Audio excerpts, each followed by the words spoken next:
গৌরনগর ব্লকে সরকারি কর্মচারীদের আক্রমণ ও অফিস ভাঙচুরের ঘটনায় 6 দিন অতিক্রান্ত।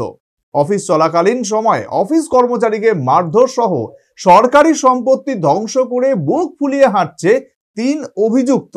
দুষ্কৃতীদের গ্রেফতার করার সাহস পাচ্ছে না ঊনকোটি জেলার পুলিশ। 15 জুন দুপুর 2টো নাগাদ দুষ্কৃতিকারীরা গৌরনগর আরডি ব্লকে ঢুকে ওয়ার্ক অ্যাসিস্ট্যান্ট পদে কর্মরত পুলকেশ নাগকে অফিসের টেবিল থেকে তুলে কিল, ঘুষি, লাথি মারা সহ শারীরিকভাবে নিগৃহীত করে।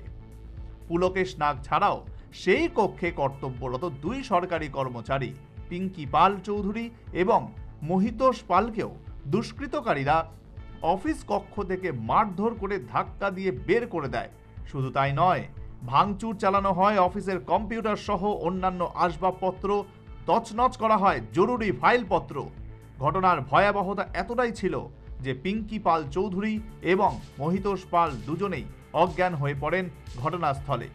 তাদের 3 জনকেই দ্রুত নিয়ে যাওয়া হয় ঊনকোটি জেলা হাসপাতালে চিকিৎসার জন্য। আজকে ঠিক 2টার দিকে হঠাৎ করে 2-3 জন লোক, একজনের নাম জুয়েল আহমেদ, বাড়ি নূরপুর, যতটুকু আমি চিনতে পেরেছি। একজনের নাম হচ্ছে আব্দুল কাদির, বাড়ি নূরপুর, আর একজনের নাম হচ্ছে রাজীব আলী, বাড়ি ইয়াজেগাঁও। তো হঠাৎ করে তারা আমাদের রুমে আসে। আমি আমার রুমে বসে কাজ করছি, আমার সঙ্গে রয়েছিল ওর বিআরএস, ওর বলতে ও তার টেবিলে বসে কাজ করছে, এবং সামনে আমাদের কম্পিউটার অপারেটর প্রিন্সিপাল চৌধুরী, ও বসে কাজ করছে। হঠাৎ তারা চলে আসে আমাদের রুমের মধ্যে। চলে এসে প্রথম তো কিছু ভাবতে পারিনি, ও যখনই টেবিলের সামনে চলে এসে দুজন আমাদের ওদের মারতে শুরু করে। প্রথম রাজীব আলী এবং এই জুয়েল আহমেদ মারা শুরু করে। মারা শুরু করতে পিটি দিদি দাঁড়িয়ে যায়। এরপর ওকে ধাক্কা দেয়, ও ধাক্কা দিয়ে রুম থেকে বাইরে বের করে দিয়েছে। তারপর ওরা খুব মারছে। এরপর আরেকজন আসছে আব্দুল কাদির, ও এসে মারছে 3 জনের কম্পিউটার ফাইল কথা। পরবর্তী সময় এই নক্কারজনক ঘটনায় 16 জুন কৈলাসহর থানায় সরকারি তরফ থেকে এবং পুলকেশ নাগ নিজে দুষ্কৃতকারী নূরপুরের বাসিন্দা জুয়েল আহমেদ, আব্দুল কাদির এবং ইয়াজে খাওড়া গ্রামের বাসিন্দা রাজীব আলীর বিরুদ্ধে থানায় লিখিত অভিযোগ করেন। ঘটনার 6 দিন অতিক্রান্ত, কিন্তু অভিযুক্ত 3 দুষ্কৃতকারীদের গ্রেফতার করার সাহস পায়নি কৈলাসহর থানার পুলিশ। সূত্রের খবর, অভিযুক্ত দুষ্কৃতকারীদের নামে জামিন অযোগ্য ধারায় মামলা থাকলেও পুলিশের নিষ্ক্রিয়তায় তাদের গ্রেফতার করা যায়নি।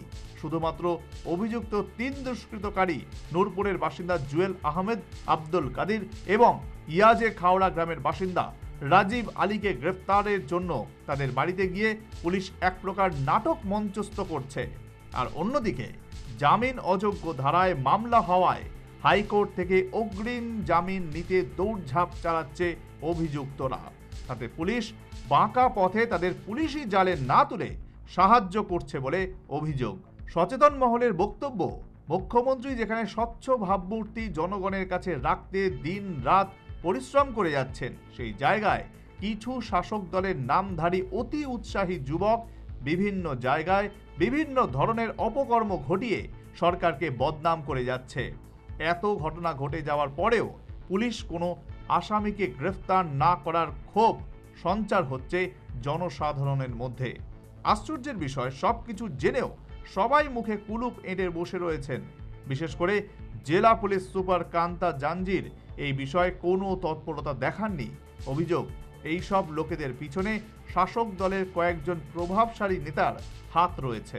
প্রসঙ্গত উল্লেখ্য যে কিছুদিন পূর্বে শাসক দলের নেতা তথা বর্তমান পঞ্চায়েত প্রধান গরু পাচার কাণ্ডে ধর্মনগর পুলিশের হাতে আটক হয়, জানিয়ে ধর্মনগর থানায় একটি মামলাও হয়। পরবর্তী সময় আদালত থেকে জামিনের আবেদন করলে শর্ত সাপেক্ষে আদালত তাকে জামিনে ছাড় দেয়। এই সমস্ত সমাজদ্রোহীও একাংশ গরু পাচারকারীদের সঙ্গে শাসক দলের কিছু প্রভাবশালী নেতারা প্রতিনিয়ত রাতের অন্ধকারে কামাই বাণিজ্য চালিয়ে যাচ্ছে অভিযোগ।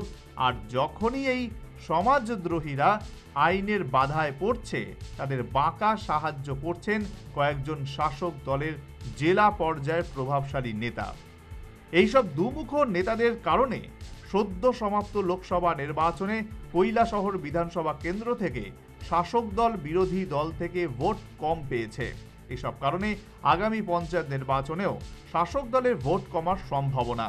যে সমস্ত পঞ্চায়েত বর্তমানে শাসক দলের দখলে রয়েছে সেই সমস্ত পঞ্চায়েতগুলো এই সমস্ত নেতাদের কারণে হারের আশঙ্কা করছে বলে অভিমত স্থানীয়দের।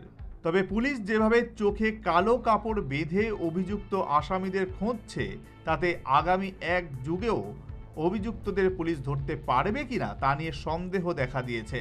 তবে ইতিমধ্যেই এই নক্কারজনক ঘটনায় আহত কর্মচারী পুলকেশ নাগের সাথে কথা বলে জানা যায় ধীরে ধীরে পুলিশের উপর আস্থা হারাচ্ছেন তিনি, আর তাই উপযুক্ত বিচার না পেলে আগামী দিনে অভিযুক্ত আসামিদের বিরুদ্ধে উচ্চ আদালতে যাওয়ার পরিকল্পনাও করছেন তিনি।